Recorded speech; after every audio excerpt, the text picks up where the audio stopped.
She sat alone at the back of the class, wearing a uniform 2 sizes too big.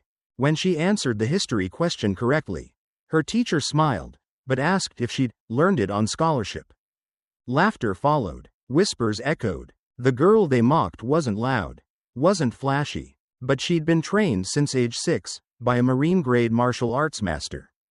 So when the camera phones turned on, they thought they were filming humiliation. Instead, they captured a warrior waking up. What would you have done if it were you? Before we dive into the full story, make sure to like, share, and subscribe. It helps us continue telling stories that challenge injustice and celebrate quiet courage. Thank you for being here. It was the kind of morning that made the schoolyard feel slower than usual, mist clinging to the grass. Coffee still warm in teachers' cups. At St. Eleonora, everything was polished. The walls, the names on the donor plaques, even the laughter of its most admired students. But Amira Collins wasn't polished. She walked the halls quietly, uniform ironed but secondhand, hair tied back with a plain elastic band. No one greeted her. That was normal. She didn't mind. She was used to being unseen. She carried one pencil, chipped and dull, the same one her grandfather gave her when she was 8. She kept her gaze low and her voice softer than necessary. The girls at the front of the class never noticed her. Not really. Not until one of them poured a glass of red wine down her dress, just for fun. That was the moment everything started to turn.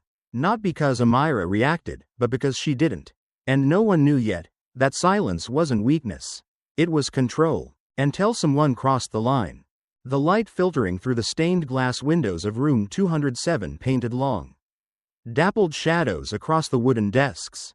St. Eleonora's Academy, with its oak-paneled walls and brass nameplates, always seemed to hum with a kind of old-money elegance. Even the smell, polished floors, fresh-pressed uniforms, and ink, felt like it belonged to another world.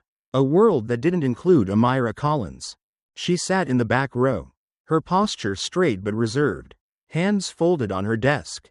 Her navy uniform, though tidy, bore edges slightly frayed from years of careful wear. The sleeves were just a touch too short, and her shoes were more polished than new. The pencil in her hand, its eraser chewed down, wood-chipped, had a story older than most in that room would care to hear. She never let go of it. Her grandfather's last gift before he passed. "Miss Collins," came the crisp voice of Mrs. Whitmore from the front of the classroom. The woman didn't look up from her attendance sheet. "Would you please tell us what the Treaty of Ghent accomplished?" There was a pause. Several students turned their heads slightly, curious more about how Amira would respond than what the answer might be. Amira stood slowly. Her voice was calm, quiet, but sure. It officially ended the War of 1812 between the US and Britain. It restored pre-war boundaries and didn't address maritime rights, which remained unresolved. Mrs. Whitmore raised her brows. "Well, you've certainly memorized something." Then, after a beat, "Tell me, did that come from your own study? Or was it part of your scholarship prep?" A wave of soft laughter rippled through the room. Amira's cheeks didn't flush. They never did anymore. She simply lowered her gaze and sat back down. Veronica James, 2 rows ahead, leaned toward her friends. Her blonde hair was curled to perfection, her gold bracelet catching the light as she smirked. She probably quoted it straight from Google. She whispered, not quietly enough. Carmen chuckled. Lila snapped a picture of the scene. Amira's face slightly turned, lips pressed in thought, and tapped something into her phone. Amira kept her pencil steady in her fingers. She didn't respond. She never did in that room. When the bell rang, the class surged toward the hallway with the kind of enthusiasm only a prep school lunch break could stir. Amira took her time packing up. Her notebook, worn soft around the edges, slipped slightly as she placed it back into her bag. Halfway down the corridor, a younger girl dropped her textbook. Without hesitating, Amira crouched and handed it back, offering a small smile. The girl murmured a quick, "Thanks," then hurried off. No one else noticed. No one except Kayla Mitchell. Kayla had been on the fringes since the incident last spring, when she gained 30 pounds and suddenly wasn't photogenic enough for Veronica's birthday party posts. She stood leaning against the lockers now, arms folded, watching the quiet exchange between Amira and the younger girl. Her expression was unreadable, but she didn't look away. By the time Amira reached the stairwell, Veronica and her two shadows were already descending, high heels clicking on marble. Veronica turned slightly and brushed past Amira, just enough to knock the folders out of her arms. A chorus of laughter followed. As if on cue, papers fluttered to the floor like snow. Veronica didn't break stride. "Oops," she said over her shoulder. The hallway didn't stop. No one bent down. Amira crouched, carefully gathering her things one page at a time, fingers brushing over class notes.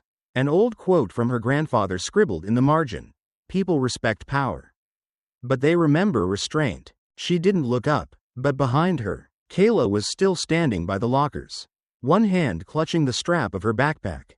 Her gaze was sharp now, focused, not just on the scene, but on what it reminded her of. The moment held, quiet and charged, before the hallway swallowed them again. The apartment smelled faintly of ginger tea and old paper. The radiator clicked every now and then, never quite warming the corners of the small living room, where a worn armchair leaned into a sun-faded curtain. This was home, Unit 3B in Southbridge Terrace, a low-income housing complex tucked between a pawnshop and a laundromat. It wasn't much, but Amira had learned to carve peace out of narrow spaces. She sat at the kitchen table, her notebook spread out before her, elbows tucked in as if trying not to take up more space than necessary. The table, secondhand from a church thrift store, had scratches and initials etched into it from strangers long forgotten. A small desk lamp cast a pool of warm light, but everything else around her was dim. Across from her, her grandmother threaded a needle, squinting, working on a rip in Amira's jacket sleeve. It was the only one they had for winter. "You're too gentle with your elbows," her grandmother mumbled, not looking up. "That's why this seam keeps giving out." Amira smiled without lifting her head. She turned a page in her sketchbook, part journal, part blueprint, part refuge. She had drawn ideas for a youth martial arts center. Nothing flashy. A safe space. A studio where kids who felt out of place, like she often did, could move and breathe and learn that stillness was a form of strength.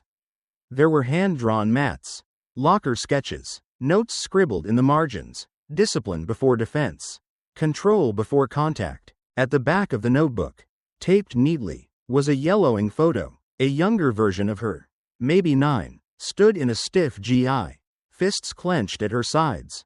Beside her was her grandfather, Sensei Elijah Collins. His stance was relaxed but firm, eyes sharp even in a still image. Amira's own eyes looked tired, sweat matting her curls. She remembered that day. She had cried after the third round, legs buckling from overwork. She thought he would be disappointed, but he had only crouched beside her, wiping her forehead gently. His voice that day had settled into her like scripture. "You don't have to beat anyone. Just don't let fear beat you." She touched the corner of the photograph. Her fingers lingered there longer than she realized. By the time the rice cooker clicked off and her grandmother shuffled away to rest, Amira was microwaving leftover vegetables and cold rice. The kitchen light buzzed slightly overhead.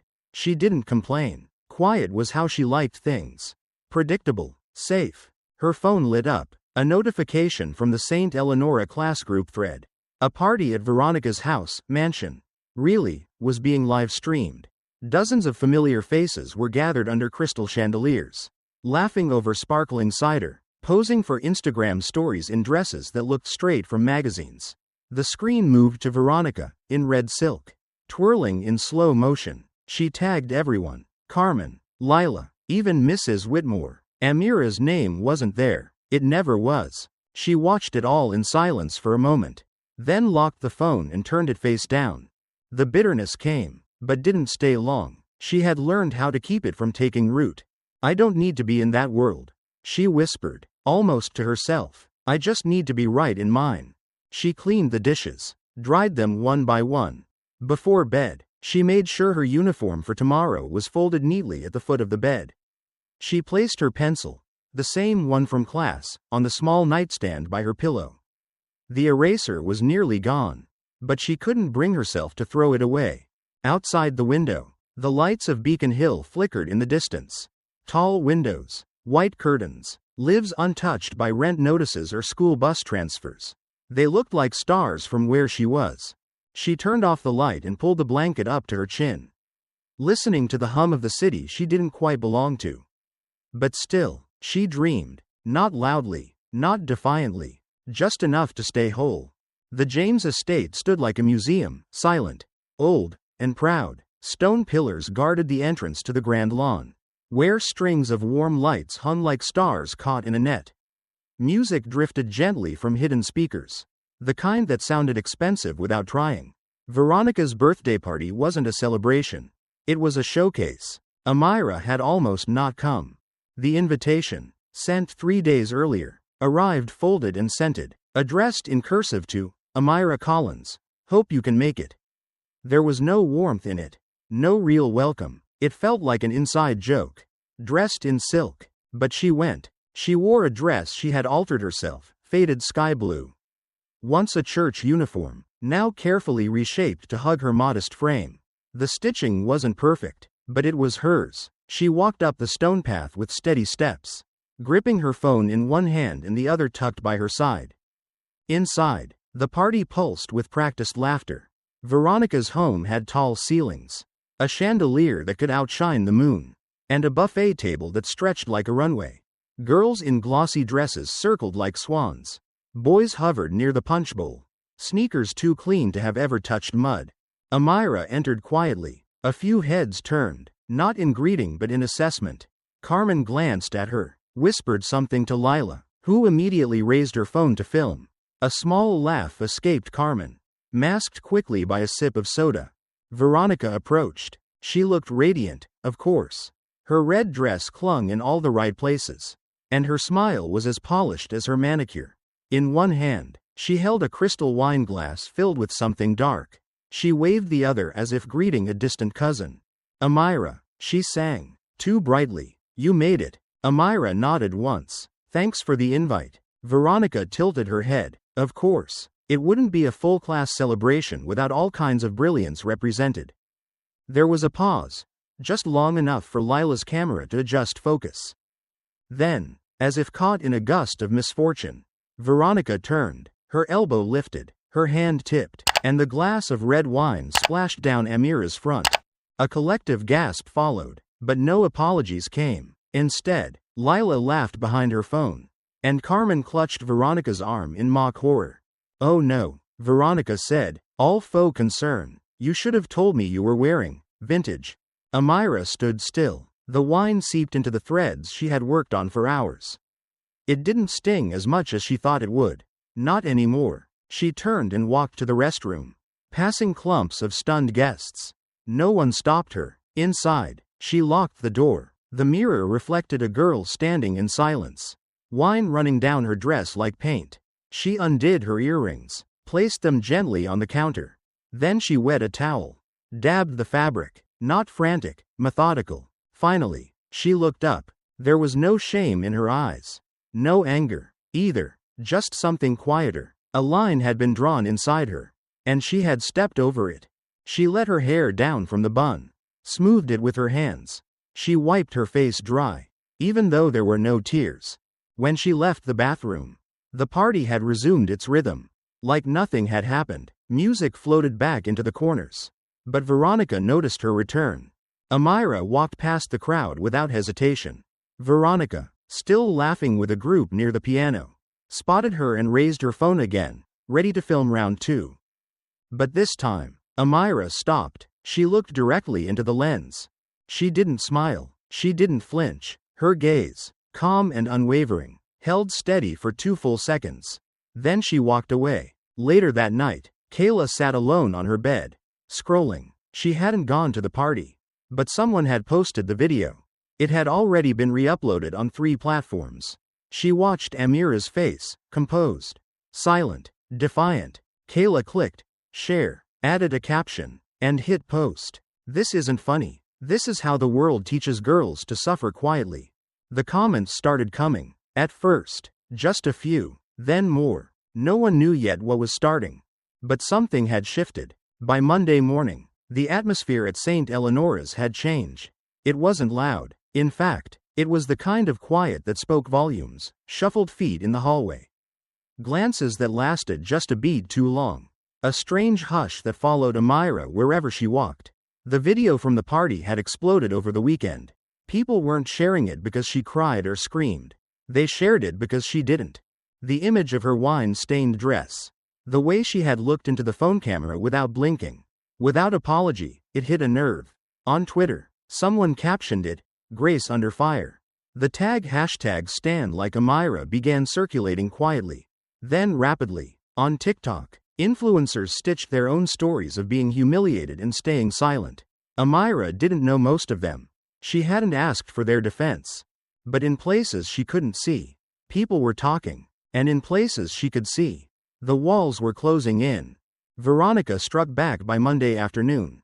A heavily edited clip began making the rounds in private school circles online, cut to show only Amira brushing against Veronica before the wine spill. The voiceover was mocking, detached, calling it an aggressive moment disguised as victimhood. A handful of faculty saw it.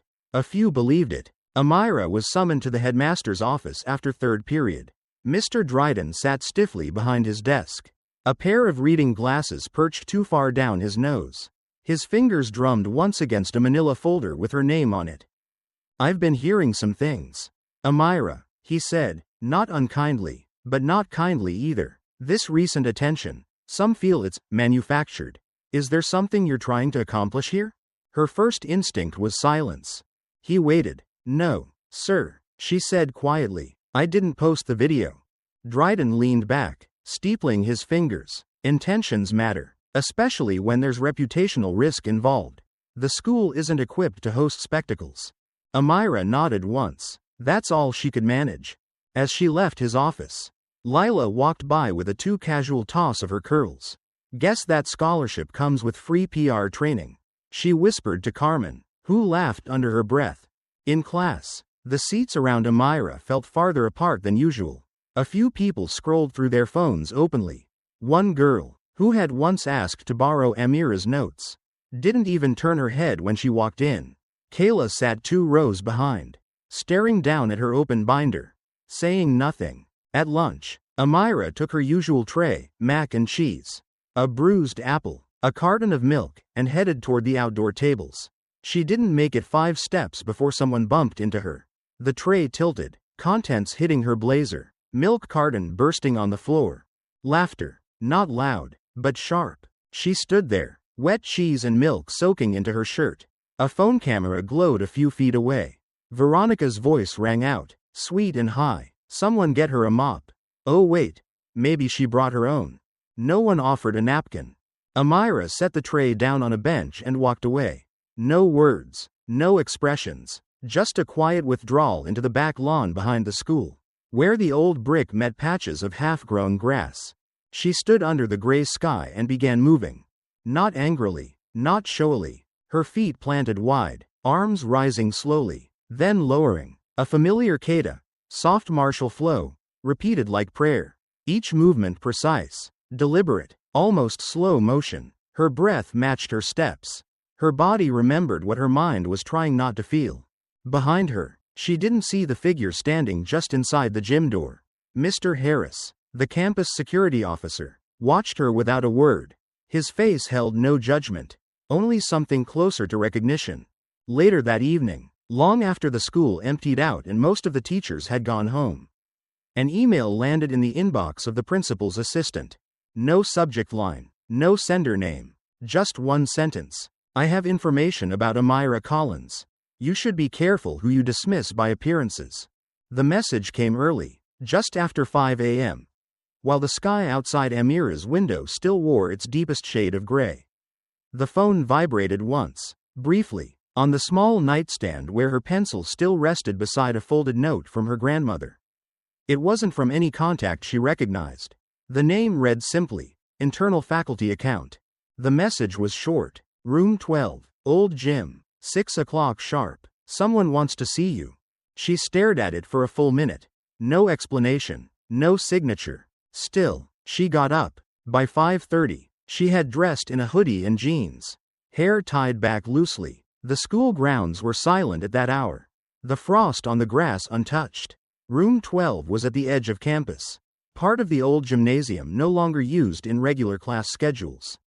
It smelled faintly of cedar and chalk, and the wooden floors groaned under her steps like they remembered better days. Inside, near the far wall, stood Mr. Harris. He wasn't wearing his usual security badge or radio. Instead, he had a canvas bag at his feet and a soft, almost solemn expression on his face. "I was hoping you'd come," he said. Amira hesitated, her hand still resting on the doorframe. "Did you send the message?" He nodded. "It's time someone told you the part of your story that the others don't know yet." He motioned toward a folding chair. She sat without speaking. From his bag, he pulled a small hardcover book, leather-bound, cracked at the spine. He set it gently on the bench between them. Then came a photo, slightly curled at the edges. It showed a younger Amira, maybe 10 years old, dressed in a white GI, standing with her fists raised. Next to her stood a tall man in his 60s with wise eyes and an arm wrapped lightly around her shoulder. "My grandfather," Amira whispered. Mr. Harris nodded. "Sensei Elijah Collins. I trained under him when I was in the Marines. He didn't just teach us how to fight. He taught us how not to." Amira picked up the photo, thumb brushing over the image. She hadn't seen that picture in years. "He used to say that the strongest person in any room," Harris said, "is the one who knows when not to strike." There was a long silence. Then Harris pulled out a file folder. Thick, organized. "I've been keeping this," he said. "I figured one day you might need it." Inside were competition records, martial arts certifications, local newspaper clippings from tournaments she barely remembered, and letters of recommendation her grandfather had once written but never sent. One was addressed to a national scholarship board. Another, to the Department of Education's National Youth Leadership Program. "These are being reviewed now," Harris added. "Somebody's been paying attention." Amira didn't know what to say, so she just held the file to her chest and nodded. Meanwhile, across campus, in the administrative wing, the mood was shifting. Kayla stood just outside the door to the principal's conference room, arms crossed tightly, her phone clutched like a lifeline. She had barely slept. Inside, Principal Dryden waited at the head of the table, his usual calm replaced by a sort of wary calculation. Veronica sat to his left, back straight, eyes alert. Carmen and Lila flanked her, trying their best to look unbothered. Kayla entered. She didn't sit, just pulled up the video on her phone, the unedited clip she had saved. The one that showed everything from start to finish. Veronica's smirk, the deliberate spill, the laughter. "I filmed it," Kayla said, her voice low but clear. "And I'm not going to pretend I didn't see what really happened." Dryden didn't speak, but something in his face shifted. By lunchtime, the front page of the school's website had changed. Under academic recognition, a new name appeared. Amira Collins, finalist, National Student Leadership Award 2025. Students saw it before class ended. Some stopped mid-scroll, eyebrows raised. Others looked over at where Amira sat, quiet as always. But something about her seemed different now, like a door had been unlocked. And no one had noticed it was even there. In the library, Veronica stared at the screen, unmoving, her fingers curled around the edge of her phone. White-knuckled, a soft buzz lit up the screen. It was her mother. Her voice came through on speaker, sharp and low. "What exactly have you been doing at that school? Because now it's in the press. And it has our last name on it." Veronica didn't answer right away. She just stared at the screen. The words, Amira Collins, still glowing. The morning sunlight filtered through the stained glass windows of the great hall, casting soft patches of color across the polished floor. Rows of chairs were being set up in tight formation for the all-school assembly. It was the first time the Student Honor Council would be held with open attendance. And it was the first time a scholarship student had ever made the nominee list. Amira had barely slept. The email had come the day before, a formal invitation to present her ideas as a finalist. She'd been told to prepare a brief statement and bring any materials she felt represented her contributions to the school community. But what she held now wasn't what they expected. The night before, while walking past the library printer, she had found the file again, one she'd seen briefly, then couldn't get out of her mind. It had been buried in the shared school drive, misnamed, tucked under a folder labeled Community Events. It was a financial ledger, Or more precisely, a record of how the social outreach fund, intended for tutoring programs and field trips, had been quietly diverted. The recipients were familiar. Reimbursements for event planning at Veronica's birthday venue. Gift baskets donated to faculty members. Cash honorariums listed under ambiguous consultant fees. None of it was traceable at first glance. But the pattern was clear. Certain students had been benefiting. Others, not even aware such funding existed. Amira hadn't meant to find it. But now that she had, it sat heavy in her bag. At breakfast, Kayla slid into the seat beside her in the cafeteria. Voice low. "Are you really going to say something?" she asked. Not accusing, but not neutral either. Amira didn't answer right away. Kayla tapped her fingernail against her tray. "You know how this works. If you speak up, they'll call it jealousy. They'll say you're just bitter you didn't get invited to the right parties." Amira stared down at the half-eaten apple in front of her. Then she looked up. "They can say what they want," she said, "but I know what this place is supposed to be." Later that night, at home, she called her grandmother. The old woman's voice crackled faintly over the line. "I don't want to make things worse," Amira admitted. "I've worked so hard to be here." There was a pause. "You remember what your grandfather used to say?" her grandmother asked softly.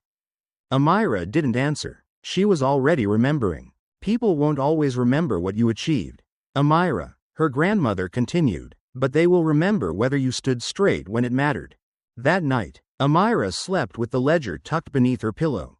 At 10:04 the next morning, the assembly began. The headmaster opened with a few prepared remarks, then stepped aside as the student council president introduced the 5 nominees.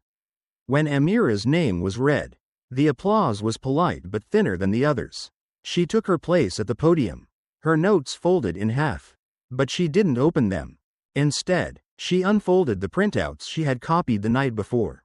"Before I say anything about myself," she began, her voice steady, "I think we need to talk about what this council is supposed to represent." She held up one page.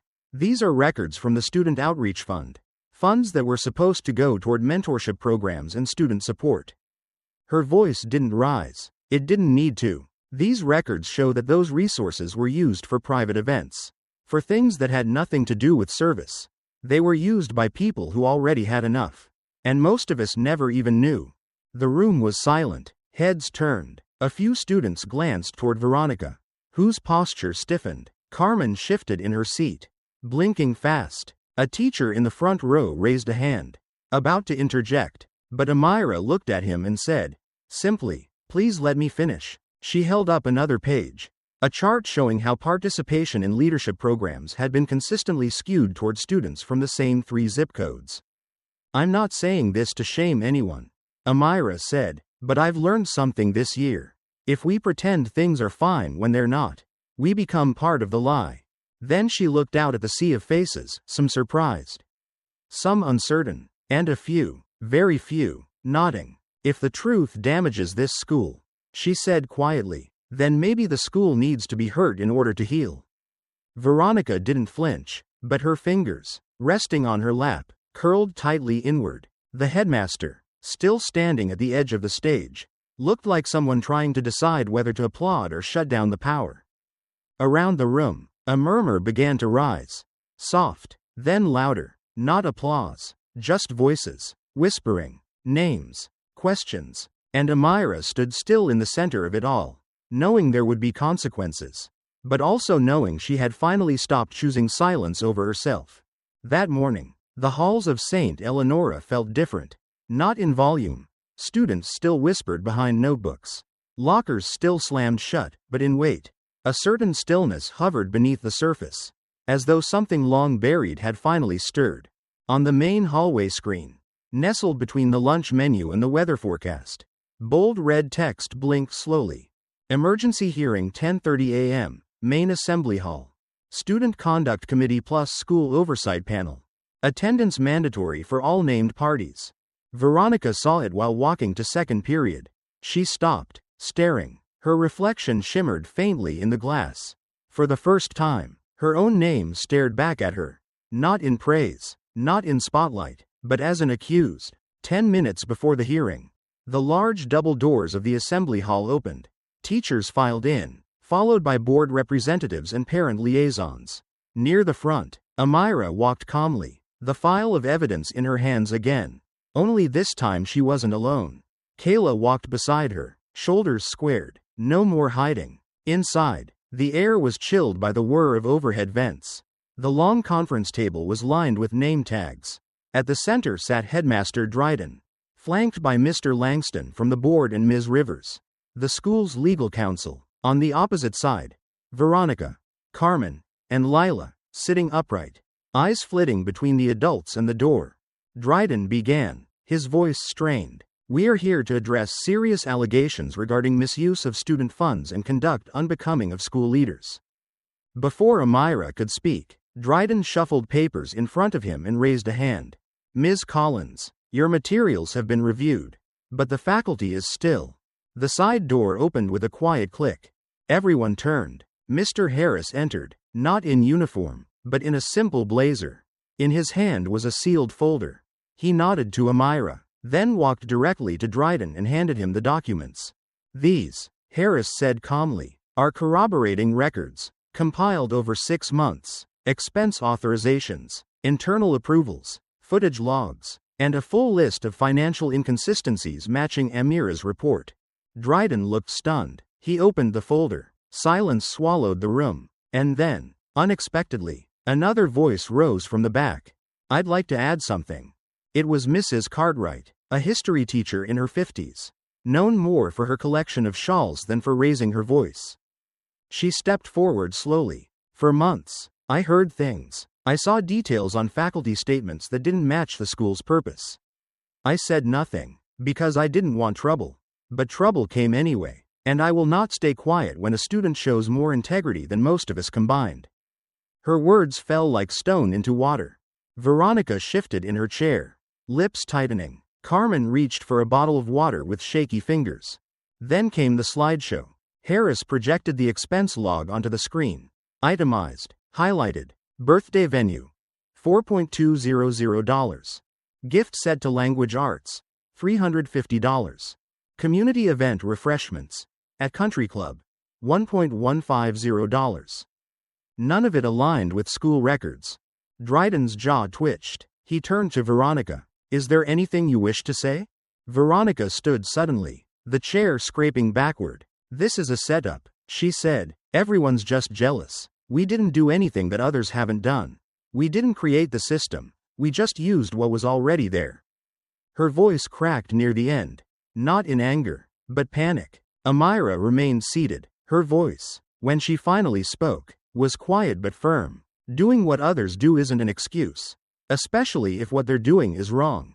For a moment, no one moved. Then Dryden leaned into his mic. Given the presented evidence, and the weight of witness accounts, the disciplinary committee recommends immediate suspension of all involved students pending further review. Gasps rippled across the room. Veronica didn't argue this time. She just stared down at the table. Lila whispered without looking up. I told you not to mess with her. As the session adjourned, Amira stepped out into the hallway, sunlight cutting across the corridor. For the first time in weeks, the glances sent her way weren't dismissive, they were uncertain, even respectful. That afternoon, during a brief press gathering outside the school gate, Superintendent Valerie Moss stood before a modest podium. The school seal rested behind her, faded slightly in the wind. We have concluded our internal review, she said, while disciplinary processes are still ongoing. One thing is clear. Amira Collins has not only demonstrated academic excellence but also the kind of ethical courage we hope to nurture in every student. She is, without question, one of the most courageous young women this institution has ever known. The cameras clicked. Reporters scribbled notes. Amira stood off to the side, holding nothing but the old pencil in her hand. The eraser was nearly gone. She didn't smile, but something in her eyes had settled, like a storm that had finally passed over still water. The late spring sun stretched long shadows across the backfield of St. Eleonora. The trees had finally shaken off winter's stubborn hold, and the grass was full and green again. It was the kind of afternoon that made time slow down a little. No bells, no announcements, Just wind and movement and the sound of sneakers brushing gently against dirt. Out near the corner of the field, where the gym met the old fencing line, a small group of younger students stood in a loose semicircle. Their arms were raised awkwardly, mimicking the moves being demonstrated. Their stances wobbled. Their eyes peeked at each other between steps. But they were focused. Amira stood in front of them, bare-handed, her hair tied back in a simple knot. She didn't wear anything formal, just a gray tee and loose slacks. Her posture wasn't rigid, but grounded, every move spoken in motion rather than words. One of the girls, a small sixth grader named Tanya, stepped back mid-form, clearly discouraged. Amira noticed. She walked over quietly. "You're not trying to beat anyone, Tanya," she said softly. "You're just learning how to stay steady when the ground moves under you." Tanya looked up at her, unsure. Amira reached into her bag and pulled out something small. A pencil, worn down so far it could barely be held. Its eraser had long since disappeared. The paint was chipped. "I've had this since I was your age," Amira said. "It doesn't write the way it used to. But it's never broken. And it's still mine." She placed it gently into Tanya's palm. "It's not sharp," she added, "but it's enough to write what's true." Tanya didn't speak. She only nodded. Across campus, inside the main administration hallway, Headmaster Dryden stood in his office, arms crossed as he stared up at the wall of honors.